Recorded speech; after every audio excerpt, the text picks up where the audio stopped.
Good morning everyone, welcome to movies classes. आज हम लोग अपने चैप्टर डेसिमल का नेक्स्ट पार्ट देखने वाले हैं।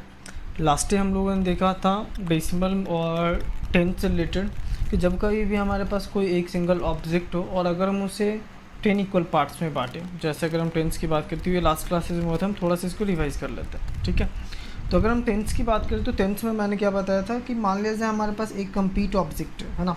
हमारे पास क्या है, एक ऑब्जेक्ट है और फिर हमने क्या करा, इसको 10 इक्वल पार्ट्स में बांट दिया। ठीक है, ऐसा केस हो सकता है कभी कभी कि मान लीजिए मैंने बोला क्या कि आप क्या करो, इसको 10 आप इक्वल पार्ट्स में बांट दो। ठीक है, तो अगर मैं बोलूँ मैंने क्या करा, इसको 10 इक्वल पार्ट्स में स्प्लिट कर दिया। ओके, तो जब ये 10 इक्वल पार्ट्स में स्प्लिट कर दिया जाएगा और उनमें से कोई एक पार्ट को कोई बच्चा अगर उठाता है, कोई पर्सन सेलेक्ट करता है ना, तो उसको हम क्या नाम देंगे। जैसे ये तो पूरा एक ऑब्जेक्ट था, है ना, इट इज़ वन, है ना, तो ये एक जो हिस्सा हो रहा है इसको हम क्या बोलेंगे, है ना। तो इसके लिए मैंने आपको बताया था कि जब कहीं भी एक कोई पर्टिकुलर यूनिट हो और अगर हम उसको 10 हिस्से में बांट देते हैं, सॉरी हम क्या करते हैं, उसको 10 हिस्से में बांट देते हैं, तो ये जो भी ये चीज़ होता है ना, ये नंबर, यानी हम बोल सकते हैं क्या, हिंदी में अगर आप बोलो तो ये एक दहाई हिस्सा हो गया। यानी कि अगर कोई ऑब्जेक्ट है उसको 10th पार्ट में मैंने बांटा, उसका एक हिस्सा, है ना, तो यहाँ पर इसको हम क्या बोलते हैं, 1/10 बोलते हैं, है ना।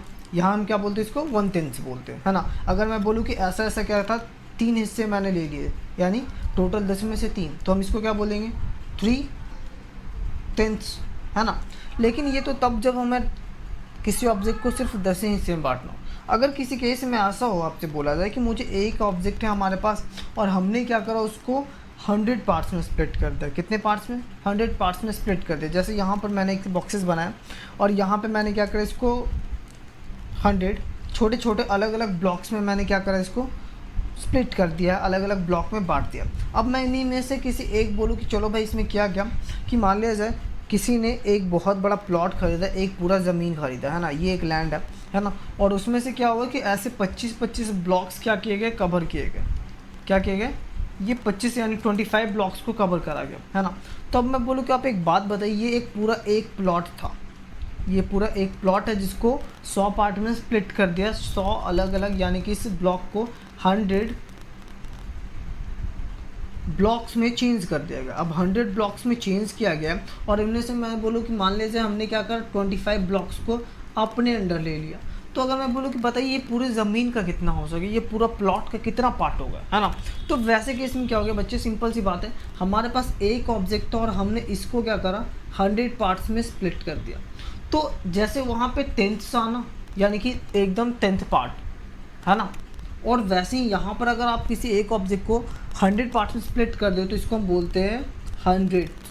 ठीक है, क्या हम बोलेंगे, 100 बोलेंगे, यानी 100 होता है ना, उसके आखिर हम THS लगाते हैं, 10 में THS लगाए, है ना, तो वही चीज़ें होती है। इसका मतलब क्या होता है, एक सैकड़ा, मतलब कि ऑब्जेक्ट 100 में से कोई एक पार्ट, 100 में से कितना पार्ट, एक पार्ट। और मैं बोलूँ कि अभी हमने क्या करा, 25 ब्लॉक्स को कवर करा ना, कितना, 25 ब्लॉक्स, मतलब 25, जिसमें टोटल कितना था, 100 था। इसको हम क्या पढ़ेंगे, इसको बोलेंगे 25 हंड्रेड्स, है ना, है ना, ये कितना है, 25 हंड्रेड्स है। तो बस इतनी सी बात होती है। जैसे सपोज़ कई बार ऐसा होता है कि बहुत बड़ा नंबर आपको मिल जाए, बहुत बड़ा नंबर मिल जाए। जैसे मान लीजिए किसी ने कहा कि आप कभी एक शॉपिंग करने गए और शॉपिंग करने के दौरान आपको कभी ऐसा मिला कि चलो भाई, उसको मिल गया क्या, कि जो प्राइस सामने वाले ने, शॉपकीपर ने दिखाया, वो प्राइस बताया 1990 रुपये, है ना, 1990 रुपये। ठीक है, तो अगर मैं बोलूँ कि एक बात बताइए कि अगर आप इसको हज़ार में सिर्फ दिखाओ, अभी नहीं, इसको 1990 नहीं, इसको हम कर लेते हैं 199, है ना, 199 रुपये अगर मैं बोलूँ।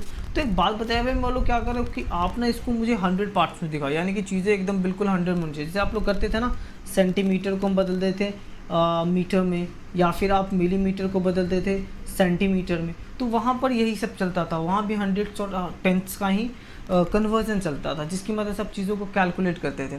यहाँ पे बेसिक बात होगा क्या, समझिए कुछ, जैसे आप लोग एक छोटा सा यूनिट बताया गया होगा, that is 100 centimetre is equal to 1 metre. मैं इससे आपको रिलेट करके समझाता हूँ। ठीक है, यहाँ पे ध्यान दीजिए, हम लोग बात क्या कर रहे हैं, 100 centimetre is equal to 1 metre. ठीक है। सपोज़ क्या करा गया, मैं अपने लिए कपड़े ख़रीदने गया और वहाँ पे मुझे ख़रीदना था कितना, वहाँ पे जब मेज़रमेंट मुझे अपने बॉडी का करा कितना ज़रूरत हमें कपड़े की रिक्वायर्ड है, तो मुझे मिला कि 2 मीटर और 39 सेंटीमीटर मुझे क्या चाहिए, क्लोथ्स चाहिए, रिक्वायर्ड पार्ट है ना। अब मैं बोलूँ कि इसको क्या करिए, आप मीटर में दिखाइए, यानी कि जब आप कपड़े खरीदने जाओ तो वहाँ से आपसे सीधा पूछेगा कि कितना मीटर चाहिए आपको, 1 मीटर चाहिए, 1.5 मीटर चाहिए, 2 मीटर चाहिए, है ना। वो है कि यानी कि वहाँ पे मेजरमेंट से मीटर और सेंटीमीटर यानी 2 यूनिट में नहीं करना है ना, दोनों 2 यूनिट में नहीं किया जाता। तो वैसे केस में अगर आपको ज़रूरत पड़े कि भाई मुझे करना क्या है कि मुझे 1 यूनिट में दिखाना है, मीटर में दिखाना है, तो कैसे दिखाएंगे, तो हम बोल सकते हैं 2 मीटर। और ये 39 पार्ट क्या है, आपको 100 पार्ट में अगर स्प्लिट कर देंगे तो क्या बन जाएगा, मीटर बन जाएगा, है ना। तुम क्या बोल सकते हैं, 2 मीटर एंड 39 मीटर, है ना। तो ऐसा बोल सकते हैं। अब इसको लिखना चाहोगे तो कैसे लिखेंगे, 2.39, ये आपको लास्ट टाइम फ्रैक्शन में पढ़ाया गया, ये आपको लास्ट टाइम डेसिमल में पढ़ाया गया, है ना। तो अब हम क्या बोल सकते हैं, ये 2.39 मीटर है, मुझे कितने कपड़े की ज़रूरत है, 2.39 मीटर की ज़रूरत है। तो ये जो 1 वाला हिस्सा हो गया ना, ये जो बटा 100 वाला हिस्सा, इसी को हम यहाँ पे हंड्रेड्स के नाम से जानते हैं। उम्मीद है आपको चीज़ें समझ में आई, है ना। चलिए अब देखते हैं कि अगर आपसे कभी बोला जाए, आपको एक गिवन नंबर दे दिया, उसमें बोला जाए आप सम करके दिखाओ, है ना। Suppose we have a question, मैं एक क्वेश्चन ले रहा हूँ, यहाँ पे देखिएगा। अगर मैं बोलूँ कि आपको मैंने एक प्रॉब्लम दिया है, कुछ नंबर्स दिए हैं, आपको क्या करना है, उनको ऐड करना है ना। तो ऐड करने के लिए आप क्या करोगे, ठीक है। तो देखिए क्या करते हैं, जैसे सपोज अगर मैं बोलूँ आपको नंबर क्या है, नंबर मैं यहाँ पे लिख रहा हूँ, ठीक है। नंबर कुछ ऐसा है कि आपको बोला गया है कि आपको क्या करना है, डेसिमल फॉर्म में लिखना है, और डेसिमल फॉर्म में लिखोगे तो कुछ इस तरह से आपको नंबर दिया गया है। 100 के बॉक्सेज में आपको मिल रहे हैं 2, टेंस के बॉक्स में आपको मिल रहा है 4, वंस के बॉक्स में आपको मिल रहा है 3, और टेंथ मतलब इसका 1/3 यानी 1/10 वाला हिस्सा, है ना, इसके जगह पे आपको मिल रहा है 2, और ये 1/100 यानी कि हंड्रेड्स, इसके बॉक्स में आपको मिल रहा है मान लिया जाए 9, ठीक है। तो करना है कि आप इसको क्या करें कि आप इसको डेसिमल नंबर में लिख के दिखाएं। तो डेसिमल नंबर में लिखेंगे तो क्या होगा, सबसे पहले ये तो होल नंबर कंप्लीट है वंस तक, तो वंस तक तो सीधा लिखा जाएगा, यानी कि अगर आप लिखना शुरू करो तो 200 मतलब यानी कि 200, 4 टेंस है यानी कि कितना होगा 4 × 10 प्लस 1 यूनिट डिजिट के साथ 1 मल्टीप्लाई होता है 3, प्लस क्या करना, यहाँ पे 2 टेंस से यानी कि 2/10, यहाँ पे 900 से यानी 9/100। अब यहाँ पे इसको सम करेंगे तो क्या हो जाएगा, यहाँ तक आप जोड़ो तो 243 आपको आ रहा है, यहाँ पे 2/10, और यहाँ पर आपको मिल रहा है 9/100। और लास्ट टाइम आपने सीखा है हम लोग कैलकुलेट कैसे करेंगे चीज़ों को, आप ना ये जो इनको जोड़ो कैसे, तो आपको आसान सा तरीका बताया गया था, अभी मैंने कल भी बताया था। 243 इसको हम क्या लिख सकते हैं, 0.2 लिख सकते हैं, और इसको क्या लिख सकते हैं, 2 पॉइंट है ना, तो यानी कि 0.09 होगा। अब ऐड कर दीजिए 243 दशमलव, यहाँ पे 2 आ गया और यहाँ पे 9 आ गया, क्योंकि 2 जगह के जगह पे ये दोनों सेम जगह पे ऐड हो गए और ये 9 वाला यहाँ ऐड हो गया। तो इस तरह से इसका इस जो भी आपको क्वेश्चन मिला था ऊपर, उसका सॉल्यूशन क्या हो जाएगा, 243.29। समझ रहे हैं। तो इस तरह से आपको सॉल्व करना था। उम्मीद है आपको बहुत अच्छे से समझ में आया, क्योंकि चीज़ें कुछ कॉम्प्लिकेटेड था नहीं, ठीक है। अगर आप क्वेश्चंस को इसी तरह से घुमाया जा सकता है, अगर बोले कि आपको मैंने एक नंबर दिया, जो नंबर है आपका 349.97, और आपको एक बॉक्स दे दिया जाए, है ना, एक क्या कर दिया जाए, आपको एक बॉक्स दे दिया जाए, और बॉक्स में बोला जाए आप भरो, क्या भरना है देखते हैं।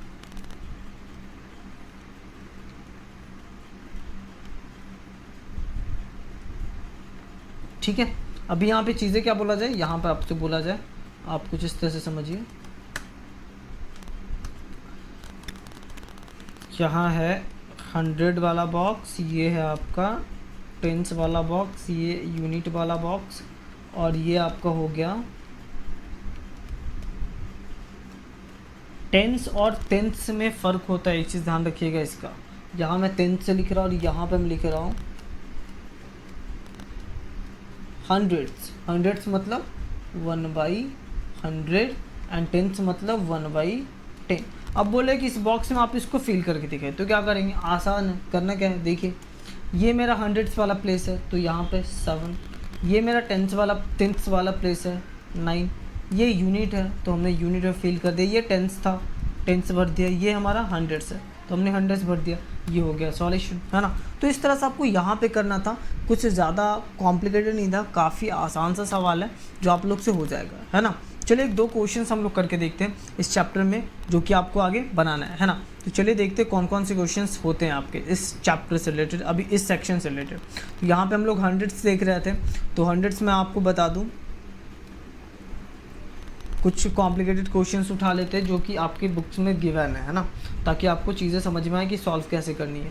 तो चलिए यहाँ पे मैं एक क्वेश्चंस ले रहा हूँ, वो कुछ इस तरह से कि आपको बोला क्या जा रहा है कि आपको करना है, राइट डाउन करना है प्लेस वैल्यू को टेबल में, है ना। प्लेस वैल्यू को टेबल में जैसा अभी हमने करा, है ना, वही चीज़ें क्वेश्चन थी। अभी यहाँ पे देखो एक और करके देख लेते हैं हम लोग क्या बोल रहे हैं। क्वेश्चन नंबर 3 का टाइप है, write the following decimal in place value table. Place value table किसको बोलते हैं बच्चे? ये जो बॉक्सेस अभी हम लोगों ने बनाया था ना, 100, टेंस, यूनिट और ये वाला, तो ये वही चीज़ है, ये आपका प्लेस वैल्यू का टेबल है, ठीक है। तो इसमें आपको फुट करना है, जैसे यहाँ पे हम चीज़ें क्या बोलेगी, क्वेश्चन में बोला गया, यहाँ पे क्वेश्चन जो है वो अगर मैं बोलूँ मान लिया जाए 148.32, तो ये मेरा आपको पता है कि डेसिमल यहाँ से शुरू हो रहा है, तो राइट साइड में टेंथ्स वाला और इस तरफ में होल वाला। तो सबसे पहले तो ये हो गया यूनिट, ये हो गया हमारा टेंस और ये वाला हो गया आपका 100। अब यहाँ चलेंगे यूनिट के यानी डेसिमल प्लेसेस के राइट साइड से काउंट करना शुरू कर दिए, ये हमारा टेंथ हो गया और ये हमारा हंड्रेड्स हो गया, यहाँ पे इसका आंसर हो गया। तो इस तरह से आपको क्वेश्चन नंबर 3 फील करना है ना। आगे देखते हैं, अगर 4 नंबर में बोला जाए तो 4 नंबर टाइप के क्वेश्चन से बोला जा रहा है, write the following as decimal. आपको डेसिमल के फॉर्म में लिखना, जिसका मैंने एक क्वेश्चन अभी आपको करके दिखाया था। यहाँ पे कुछ और ले रहा है, यहाँ पे दे रहा है 7/100 प्लस 6/100 प्लस 4/1000। अभी यहाँ पे इंपॉर्टेंट है, यहाँ पे देखो मैंने बॉक्सेस में एक चीज़ें छोड़ के रखी है। यहाँ पे ये तो 100 वाला हो गया बच्चे, 100। अगर 100 से भी आगे जाना हो तो हम क्या कर देंगे, यहाँ पे थाउजेंड्स कर देंगे, समझ रहा है, ठीक है। तो उस तरह से यहाँ पे क्या करना, अब इसको सम करना, तो आप इसको लिखोगे कि क्या लिखोगे, 0.07 प्लस 0.06। अब यहाँ पे देखो ये दोनों सेम है ना, तो आप इसको क्या कर दो, ऐड कर दो, 13/100 हो गया, लाइक फ्रैक्शन के अकॉर्डिंग, है ना। डिनोमिनेटर सेम है, ऊपर वाला जुट जाएगा, है ना। यहाँ पर देख रहे हैं, पर यहाँ पे फ़र्क क्या मिला आपको, यहाँ पे जो आपका डिनोमिनेटर है डिफर है, तो यहाँ पे हम क्या करते थे, सिंपल सा जोड़ते थे ना कि आप क्या करो, एलसीएम ले लीजिए, एलसीएम लेके आप देखिएगा तो ये यहाँ हो गया, आप इसको डेसिमल में लिखोगे कितना हो गया, 134/1000।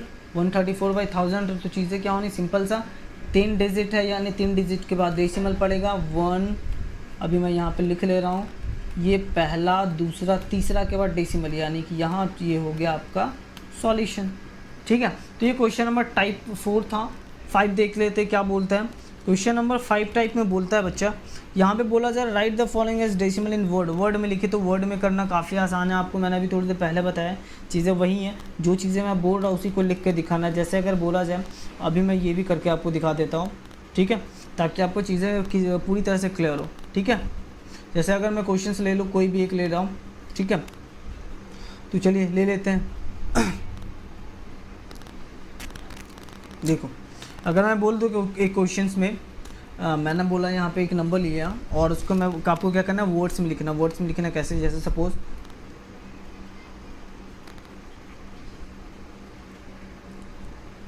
देखो, अगर मैं बोलूँ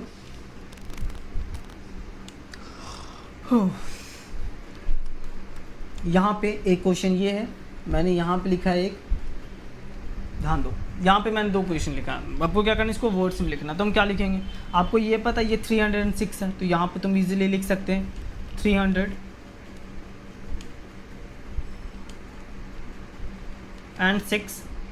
यहाँ तक तो क्लियर है। अब यहाँ पे ये क्या है, अब आप ध्यान से देखो तो ये अगर आप पूरा को स्प्लिट करो तो ये 7/100 बन रहा है, यानी हम क्या लिखते हैं, एंड 700, है ना।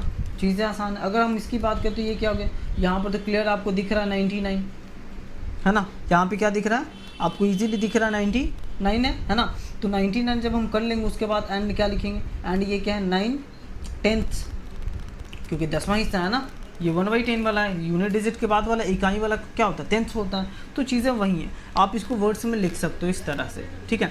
तो क्वेश्चंस कुछ डिफ़िकल्ट था नहीं, ऐसा ही है, आप इसको कर सकते हो, काफ़ी आसानी से कर सकते हो।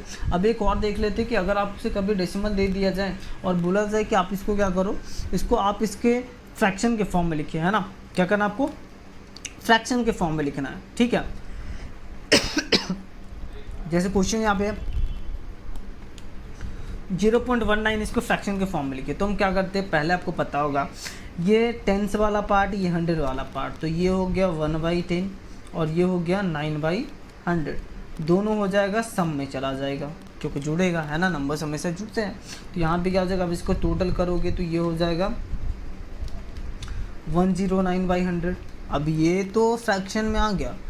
अब इम्पॉर्टेंट चीज़ इसमें बोला जा रहा है सिंपलेस्ट फॉर्म, है ना, लोएस्ट टर्म की बात करेंगे, यानी कि आपको क्या करना है, यहाँ पे अगर कभी सिंपलेस्ट फॉर्म की बात आ जाए तो देखिए कि सबसे आसान सा इन दोनों के टर्म्स में कहीं कुछ चीज़ें कॉमन तो नहीं है, अगर कॉमन है तो उसको काट दीजिए, है ना, और अगर नहीं है तो चलेगा। ओके, तो कुछ इस तरह से आपको करना होता है। उम्मीद है आपको वीडियो को थोड़ा ज़्यादा अगर और खींचे तो लंबा हो जाएगा, काफ़ी लेंदी हो जाएगा, तो वीडियो को आज इतना पे ही रोकते हैं। उम्मीद है आपको चीज़ें समझ में आई हो, काफ़ी आसान था, कुछ ज़्यादा कॉम्प्लिकेटेड नहीं था। तो फिर मिलते हैं अगले वीडियो में, तब तक आप प्रैक्टिस करिए और होमवर्क ज़रूर सबमिट करें, ठीक है। तो मिलते हैं फिर।